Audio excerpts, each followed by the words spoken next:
السلام عليكم ورحمة الله تعالى وبركاته أصدقاء. عواشر مبروكة أصدقاء. هاد الكارت اللي كنت هدرت لكم عليها، المكونات اللي كانوا تحرقوا فيها الاي سي، هاد المقاومة، هاد الاي سي الاخر.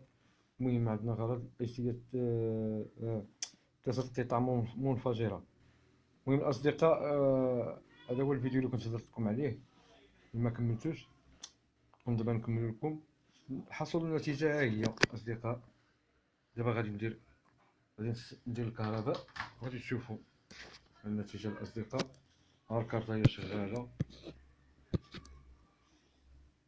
أي سي بدلناه الأصدقاء. الواجهة ديال الغسالة أصدقاء، ويرتبول،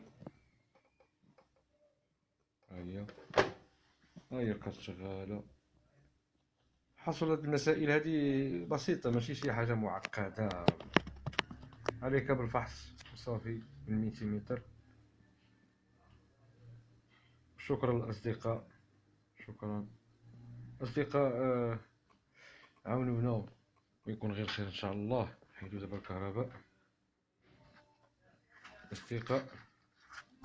ها هي الكارت اللي كنت وريتكم، هي هادي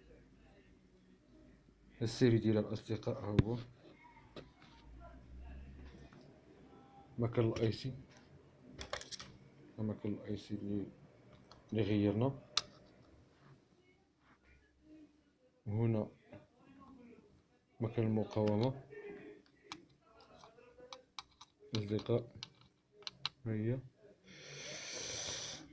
ايوا الأصدقاء، إن شاء الله رمضان مبارك سعيد، وأنت كل عام وأنتم بخير، وإلى اللقاء في حلقة مقبلة إن شاء الله. يطول الله في العمر. إلى اللقاء.